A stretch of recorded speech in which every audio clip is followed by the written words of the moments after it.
Cláudio Humberto, tá difícil para o governo Lula, hein? Parece que cada vez mais a conta fica mais cara na medida em que a avaliação do governo está despencando e aí vão distribuindo benesses, mas também vão aumentando impostos, Cláudio. Boa noite. Boa noite, Felipe. Boa noite, Lene. Olha, de fato, né, nada pior para um país do que um governo que pode disputar a reeleição em má situação. É o caso exatamente do presidente Lula, né? Ele assiste, desde o começo do ano, um declínio impressionante, né, na avaliação de desempenho do seu governo, com percentuais que apontam quase 70% de reprovação do seu governo na maioria dos estados brasileiros. Aí o que acontece? O governo fica caro, porque aí o presidente começa, como você mesmo disse, a distribuir benesses, né? A gente assistiu ontem, por exemplo, de uma canetada, o presidente vai lá e simplesmente gasta quase 4 bilhões de reais para fazer demagogia com a conta de luz. E agora, esse caso aí que o deputado tem claras dificuldades de explicar, autorizando que sejam acrescidos 18 bilhões de reais na despesa com o pessoal no setor público, exatamente o setor que, ao contrário, precisa ser enxugado, precisa reduzir despesas, né? E aí, quando nesta quinta-feira, a gente assiste o ministro da Fazenda anunciando o aumento do IOF, né? Um aumento brutal de impostos, mais um, em vez de reduzir despesas. O governo não reduz despesas. Fez ali um contingenciamento que é absolutamente provisório, não tenha dúvida disso, porque, afinal de contas, o presidente Lula chefeia um governo que não tem nenhum compromisso em reduzir custos, em reduzir despesas, muito pelo contrário. E ainda mais agora, nessa situação em que ele recorre aos cofres públicos, ao Tesouro Nacional, para distribuir favores e benesses para ver se melhora o seu desempenho na avaliação do governo.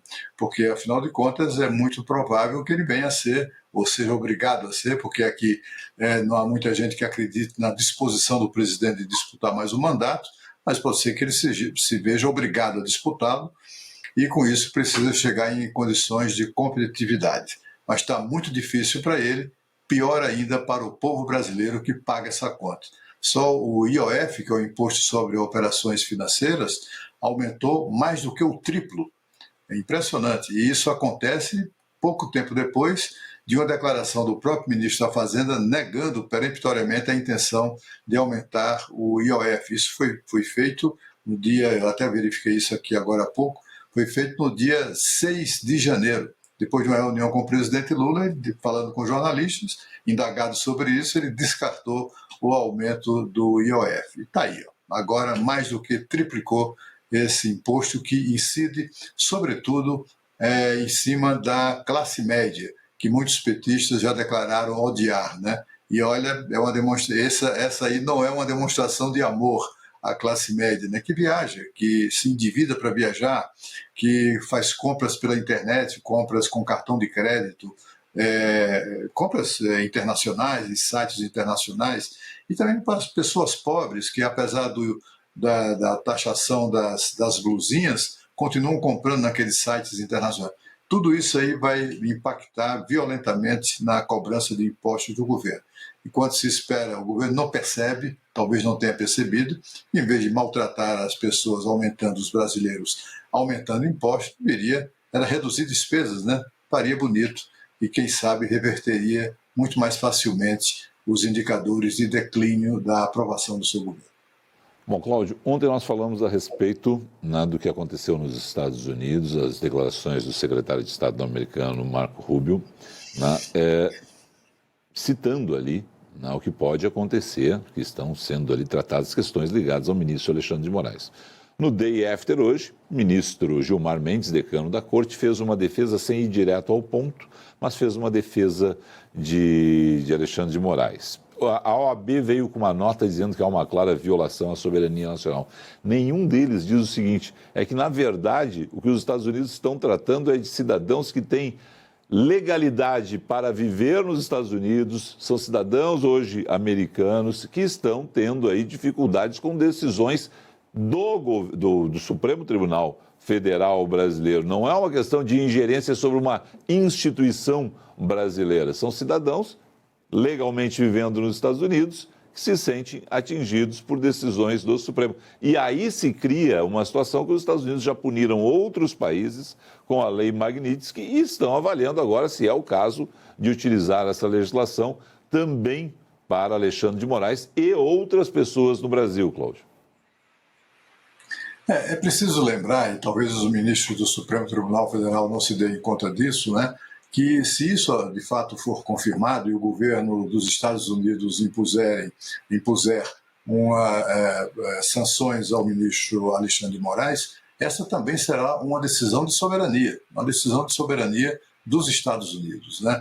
E o Brasil e qualquer outro país ou qualquer outra instituição ou pessoa que não deseje passar por isso, só não dá motivo, né, para um ato assim, uma iniciativa tão radical que o governo vem adotando. Aliás, é uma lei da época de Barack Obama, né, para aquelas pessoas que são fãs e admiradoras do ex-presidente democrata. É da época dele e é algo que vem punindo pessoas e países e instituições que atentam contra os direitos humanos, contra a democracia, né? A democracia de fato, né?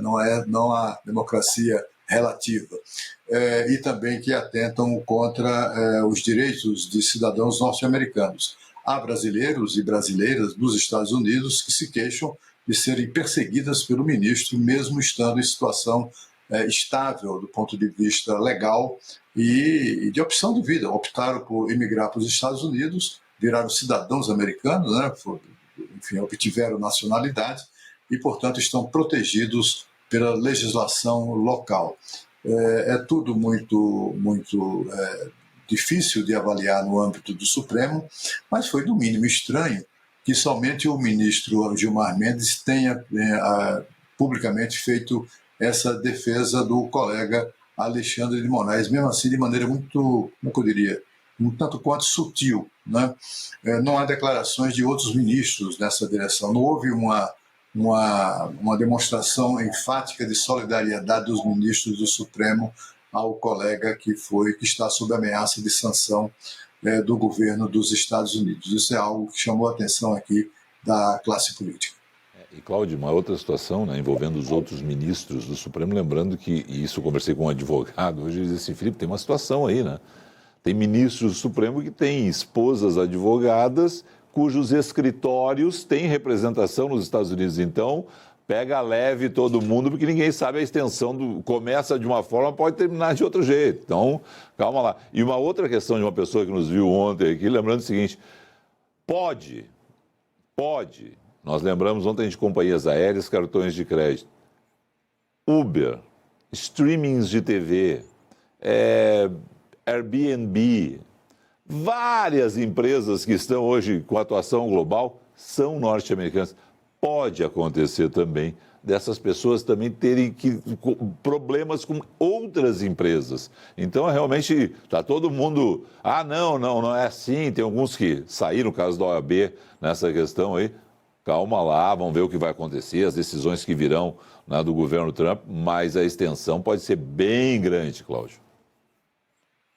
Pois é, a OAB poderia também ter defendido os brasileiros que se queixam de perseguição política, né? A OAB poderia também se ocupar disso, mas essas últimas diretorias da Ordem dos Advogados do Brasil demonstram que já não se faz mais OAB como antigamente.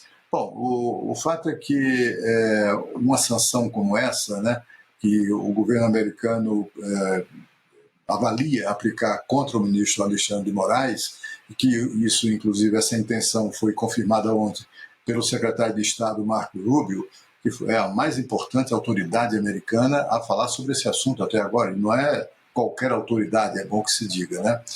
São sanções, essa sanção impõe limitações ao sancionado, e é um terreno só. Essas pessoas que lembraram a você, com toda razão, qualquer empresa, americana ou não, se não for americana, que tenha algum tipo de operação com os Estados Unidos, todas essas empresas ficam, em princípio, impedidas, proibidas de manter qualquer pessoa sancionada como seu cliente. Isso vale para o streaming, vale para tudo, né? Vale, por exemplo, para empresas aéreas que operam nos Estados Unidos. Todas que fazem voos internacionais, é claro que operam nos Estados Unidos. Essas empresas aéreas, americanas ou não, ficam também impedidas de vender passagens aéreas ou transportar pessoas que sofrem esse tipo de sanção. É um perrengue daqueles, viu?